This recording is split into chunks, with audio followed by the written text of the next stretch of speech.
Sakal Gunaarnavasya Vande Guru Sri Charanaravindan.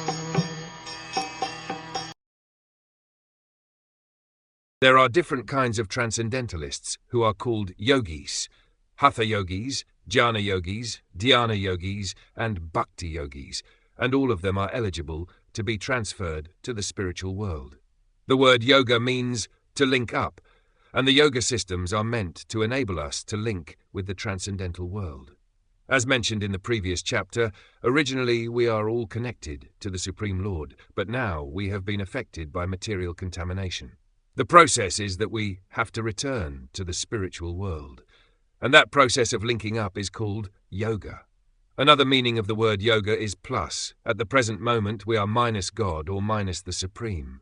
When we add Krishna or God to our lives, this human form of life becomes perfect. At the time of death, we have to finish that process of perfection. During our lifetime, we have to practice the method of approaching that perfection, so that at the time of death, when we have to give up this material body, that perfection can be realized. Prayana Kale, Manasa Chalena, Bhaktya Yukto, Yoga Balena Kaiva, Bruvor Madhye, Pranamaveshya Samyak, Satam Parampurusham, Upaiti Divyam.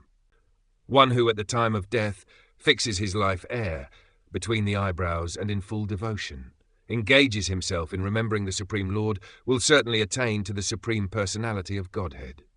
Bhagavad 8.10. Just as a student studies a subject for 4 or 5 years and then takes his examination and receives a degree, similarly, with the subject of life, if we practice during our lives for the examination at the time of death, and if we pass that examination, we are transferred to the spiritual world. Our whole life is examined at the time of death. Yam yam vapi smaran, bhavam tyajati, ankalevaram, tamtam evati, kanteya, sada tadbhava bhavita. Whatever state of being one remembers when he quits his body, that state he will attain without fail. Drate 6. There is a Bengali proverb that says whatever one does for perfection will be tested at the time of his death. In the Bhagavad Gita, Krishna describes what one should do when giving up the body. For the jnana yogi meditator, Sri Krishna speaks the following verses. Yadaksharam, Vedavido, Vadanti, Vishanti Yadya Vitaraga, Yadichanto, Brahmacharyam, Karanti, Tatte Padam, Sangrahena Pravakshe, Savadvarani Samyamya Mano, Hridi Nirudyaka, Mudniyadayatmana, Pranam Astito, Yogadharanam. Persons learned in the Vedas, who utter Omkara and who are great sages in the renounced order, enter into Brahman. Desiring such perfection, one practices celibacy. I shall now explain to you this process by which one may attain salvation. The yogic situation is that of detachment from all sensual engagements, closing all the doors of the senses and fixing the mind on the heart and the life air. At the top of the head, one establishes himself in yoga. 8.11.12. In the yoga system, this process is called pratyahara, which means just the opposite. Although during life the eyes are engaged in seeing worldly beauty, at death one has to retract the senses from their objects and see the beauty within. Similarly, the ears are accustomed to hearing so many sounds in the world, but at the moment of death one has to hear the transcendental Omkara from within. Om itika karma avyaharan mam anusmaran ya prayati tyajan deham sayati paramangatam. After being situated in this yoga practice and vibrating the sacred syllable Om, the supreme combination of letters, if one thinks of the Supreme Personality of Godhead and quits his body, he will certainly reach the spiritual planets.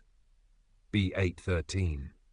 In this way, all the senses have to be stopped in their external activities and concentrated on the form of Vishnu Murti, the form of God. The mind is very turbulent, but it has to be fixed on the Lord, in the heart. When the mind is fixed within the heart, and the life air is transferred to the top of the head, one can attain perfection of yoga.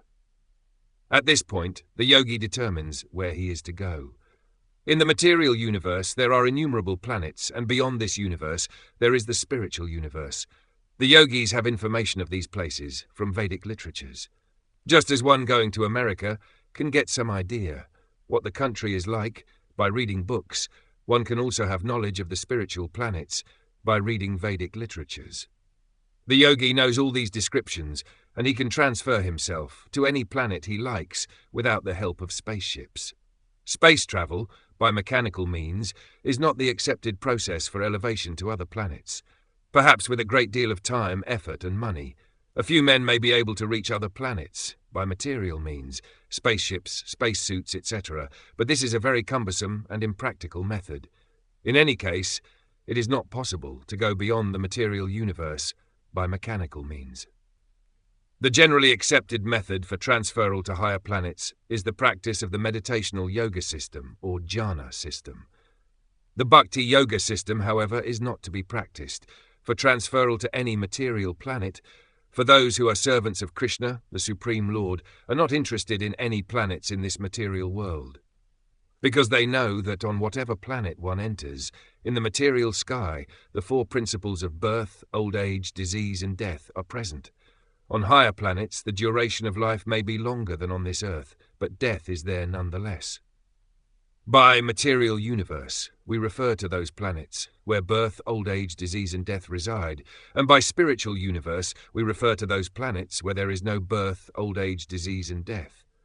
Those who are intelligent do not try to elevate themselves to any planet within the material universe. If one tries to enter higher planets by mechanical means, instant death is assured, for the body cannot stand the radical changes in atmosphere.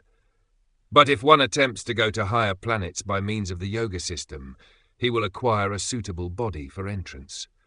We can see this demonstrated on this earth, for we know it is not possible for us to live in the sea in a watery atmosphere, nor is it possible for aquatics to live on the earth.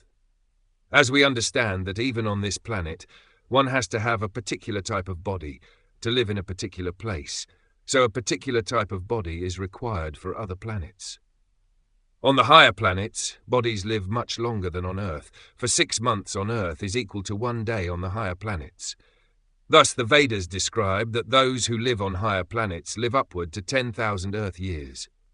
Yet despite such a long lifespan, death awaits everyone. Even if one lives 20,000 or 50,000 or even millions of years, in the material world the years are all counted, and death is there. How can we escape this subjugation by death? That is the lesson of Bhagavad Gita. Na jayate mriyate va kadachin, nayam bhutva bhavita vana bhuya. Ajo nitya shashvato yam purano, na hanyate hanyamane sharire. For the soul there is never birth nor death, nor once having been does it ever cease to be. It is unborn, eternal, ever-existing, undying and primeval. It is not slain when the body is slain. We are spirit soul, and as such we are eternal. Why then should we subject ourselves to birth and death? One who asks this question is to be considered intelligent. Those who are Krishna conscious are very intelligent, because they are not interested in gaining entrance to any planet where there is death. They will reject a long duration of life in order to attain a body like God's. Ishvara Parama Krishna Satchid Ananda Vigrahan. Sat means eternal, Sit means full of knowledge, and Ananda means full of pleasure. Krishna is the reservoir of all pleasure. If we transfer ourselves from this body into the spiritual world, either to Krishnaloka, Krishna's planet, or any other spiritual planet, we will receive a similar Saksidananda body. Thus, the aim of those who are in Krishna consciousness is different from those who are trying to promote themselves to higher planets within this material world. The self, or soul, of the individual is a minute spiritual spark. The perfection of yoga lies in the transferal of this spiritual spark to the top of the head. Having attained this, the yogi can transfer himself to any planet in the material world according to his desire. If the yogi is curious to know what the moon is like, he can transfer himself there.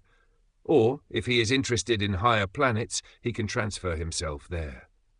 Just as travelers go to New York, Canada, or other cities on the earth. Wherever one goes on Earth, he finds the same visa and customs systems operating. And on all the material planets, one can similarly see the principles of birth, old age, disease, and death operating. Om iti akaksharam Brahma. At the point of death, the yogi can pronounce Om, Omkara, the concise form of transcendental sound vibration. If the yogi can vibrate this sound and at the same time remember Krishna or Vishnu Mamanusmaran, he attains the highest goal. It is the process of yoga to concentrate the mind on Vishnu. The impersonalists imagine some form of the Supreme Lord, but the personalists do not imagine this. They actually see. Whether one imagines him or actually sees him, one has to concentrate his mind on the personal form of Krishna. Anyacheta satam yomam smarti nityasha tasyahan sulabha path nityukt siya yogin. Anyacheta satam yomam smarti nityasha tasyahan sulabha path nityukt siya yogin. For one who remembers me without deviation, I am easy to obtain, O son of Pritha, because of his constant engagement in devotional service. B. 8:14. Those who are satisfied with temporary life, temporary pleasure, and temporary facilities are not to be considered intelligent, at least not according to Bhagavad Gita. According to the Gita, one whose brain substance is very small is interested in temporary things. We are eternal, so why should we be interested in temporary things? No one wants a non-permanent situation. If we are living in an apartment and the landlord asks us to vacate, we are sorry, but we are not sorry if we move into a better apartment. It is our nature, because we are permanent, to want permanent residence. We don't wish to die, because in actuality we are permanent. Nor do we want to grow old or be diseased, because these are all external or non-permanent states. Although we are not meant to suffer from fever, sometimes fever comes, and we have to take precautions and remedies to get well again. The fourfold miseries are like a fever, and they are all due to the material body. If somehow we can get out of the material body, we can escape the miseries that are integral with it. For the impersonalists, to get out of this temporary body, Krishna here advises that they vibrate the syllable In this way, they can be assured of transmigration into the spiritual world. However, although they may enter the spiritual world, they cannot enter into any of the planets there. They remain outside, in the Brahma-jyoti. The Brahma-jyoti may be compared to the sunshine, and the spiritual planets may be compared to the sun itself. In the spiritual sky, the impersonalists remain in the effulgence of the Supreme Lord, the Brahma-jyoti. The impersonalists are placed in the Brahma-jyoti as spiritual sparks, and in this way, the Brahma-jyoti is filled with spiritual sparks. This is what is meant by merging into the spiritual existence. It should not be considered that one merges into the Brahma-jyoti in the sense of becoming one with it. The individuality of the spiritual spark is retained, but because the impersonalist does not want to take a personal form, he is found as a spiritual spark in that effulgence. Just as the sunshine is composed of so many atomic particles, so the Brahma-jyoti is composed of so many spiritual sparks. However, as living entities, we want enjoyment. Being in itself is not enough. We want bliss, ananda, as well as being, sat. In his entirety, the living entity is composed of three qualities: eternality, knowledge, and bliss. Though those who enter impersonally into the Brahma-jyoti can remain there for some time in full knowledge that they are now merged homogeneously with Brahman, but they cannot have that eternal ananda, bliss, because that part is wanting. One may remain alone in a room for some time and may enjoy himself by reading a book or engaging in some thought, but it is not possible to remain in that room for years and years at a time, and certainly not for all eternity. Therefore, for one who merges impersonally into the existence of the Supreme, there is every chance of falling down again into the material world in order to acquire some association. This is the verdict of Srimad Bhagavatam. Astronauts may travel thousands and thousands of miles, but if they do not find rest on some planet, they have to return again to Earth. In any case, rest is required. In the impersonal form, rest is uncertain. Therefore, Srimad Bhagavatam says that even after so much endeavour, if the impersonalist enters into the spiritual world and acquires an impersonal form, he returns again into the material world because of neglecting to serve the Supreme Lord in love and devotion.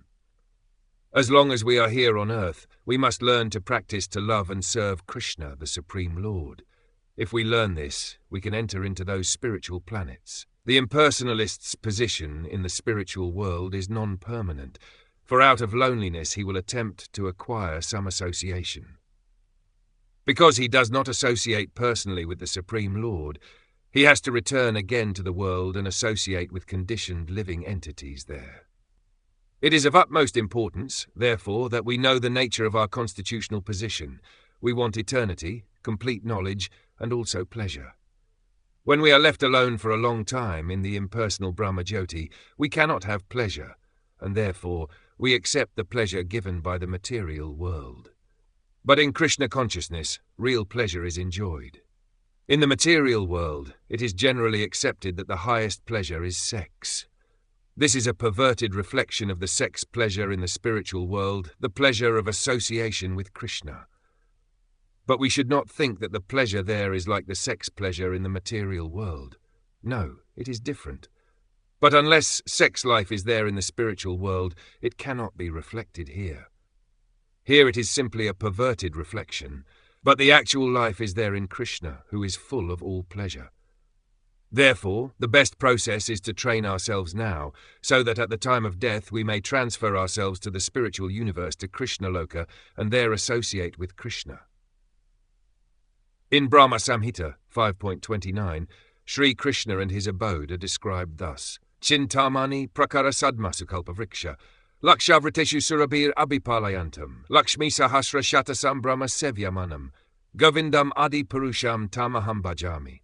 I worship Govinda, the primeval Lord, the first progenitor, who is tending the cows, fulfilling all desire, in abodes built with spiritual gems, surrounded by millions of wish-fulfilling trees, always served with great reverence and affection by hundreds and thousands of Lakshmis, or Gopis.